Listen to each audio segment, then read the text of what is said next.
शिशुसंगोपन संस्था संचलित सविता रमेश फिरोदिया प्रशाला अहमदनगर इयत्ता 5वी विषय परिसर अभ्यास भाग 2 धडा 4 उत्क्रांती। उत्क्रांतीची संकल्पना। तर मुलांनो, उत्क्रांती या शब्दाचा सर्वसाधारण अर्थ आहे सतत आणि संथ वेगाने होणारा बदल। मुलांनो, आपल्या पर्यावरणामध्ये अनेक प्रकारचे सजीव राहत असतात आणि पर्यावरणातील बदलांशी जुळवून घेण्याचा ते प्रयत्न करत असतात आणि आपले अस्तित्व टिकवून ठेवण्याचा ते प्रयत्न करत असतात। आणि आपले अस्तित्व टिकवून धरण्याच्या प्रयत्नामध्ये एखाद्या विशिष्ट प्राणीजातीमधील प्राण्यांच्या शरीररचनेत काही अंतर्गत बदल घडून येत असतात आणि कालांतराने तेच बदल त्या प्राणीजातीच्या पुढील पिढ्यांमध्ये आनुवंशिकतेचे रूप धारण करतात। तर आता मुलांनो, तुम्ही म्हणताल या आनुवंशिकता म्हणजे काय? तर आनुवंशिकता म्हणजे एका पिढीतील गुणधर्म किंवा सारखेपणा दुसऱ्या पिढीत येणे। अशा तऱ्हेने मूळ प्राणीजातीपेक्षा काही वेगळे वैशिष्ट्य असणारी एक नवीन प्रजाती उदयाला येते आणि ही नवीन प्रजाती मूळ प्रजातीपेक्षा अधिक उत्क्रांत असते आणि या प्रक्रियेत अनेकदा मूळ प्रजाती नष्ट पावते। अनेकदा मूळ प्राणीजातीपासून एकापेक्षा अनेक उत्क्रांत प्रजाती निर्माण होतात। तर मुलांनो, उत्क्रांतीची ही संकल्पना चार्ल्स डार्विन या शास्त्रज्ञाने पहिल्यांदा मांडली। तर मुलांनो, पूर्वी पृथ्वीवर डायनासोर वर्गातील प्राण्यांच्या अनेक महाकाय प्रजाती होत्या आणि या प्रजाती अचानक नष्ट झाल्या। चार्ल्स डार्विन म्हणतात की ज्या प्रजाती बदलत्या पर्यावरणाशी जुळवून घेण्यास सक्षम असतात त्याच टिकून राहतात आणि ज्या प्रजाती तसे करू शकत नाहीत त्या उत्क्रांतीच्या प्रक्रियेमध्ये आपल्याला असा प्रश्न पडेल की डायनासोरसारख्या या महाकाय प्रजाती कशा प्रकारे नष्ट झाल्या असतील? तर असं मानलं जातं की एखादे अचानक आलेले निसर्गातील संकट किंवा पर्यावरणात झालेला आकस्मिक बदल हे डायनासोरसारख्या महाकाय प्रजाती नष्ट होण्याचे कारण असावे असं मानलं जातं। तसेच पंख असलेल्या डायनासोरचे अश्मीभूत अवशेषसुद्धा मिळालेले आहेत। 2 पायावर चालणाऱ्या आणि पंख असलेल्या डायनासोरच्या काही प्रजाती उत्क्रांत होऊन त्यांच्यापासून काही पक्षी निर्माण झाले असं देखील मानलं जातं। मुलांनो, इथे डायनासोरचा सांगाडा आहे आणि या सांगाड्याचं तुम्ही निरीक्षण करू शकता।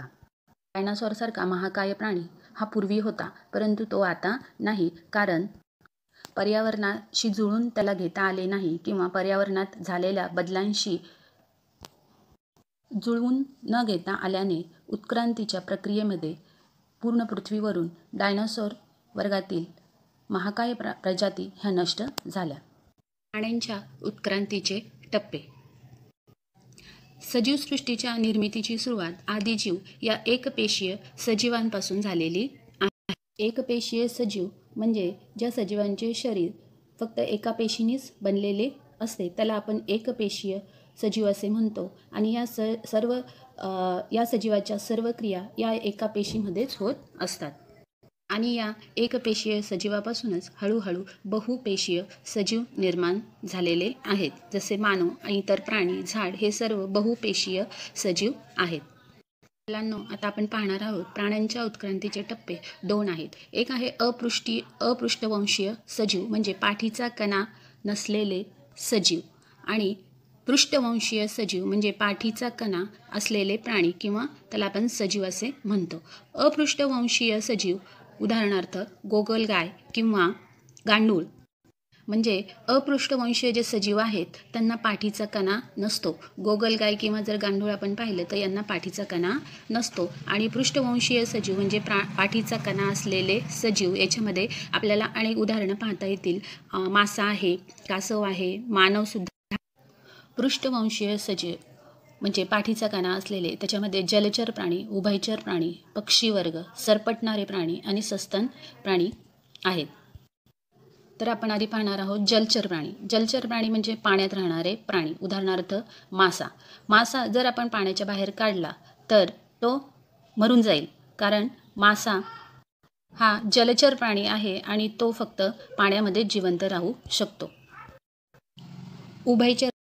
उभयचर प्राणी म्हणजे पाणी आणि जमीन या दोन्ही ठिकाणी वावरणारे प्राणी, उदाहरणार्थ बेडूक, कासव, आपण पाहू शकतो की हे प्राणी जे आहेत ते पाण्यातही राहतात आणि जमिनीवरही राहतात. बेडूक आपल्याला पाण्यातही आपण पाहतो आणि जमिनीवरही राहतो, परंतु बेडूक अंडी हे पाण्यामध्येच घालतो आणि बेडकाची जी पिलं आहेत ते पाण्यामध्येच मोठी होतात आणि मोठी झाल्यानंतरच किंवा त्यांची पूर्ण वाढ झाल्यानंतरनं ते जमिनीवरती येतात. पक्षी वर्ग.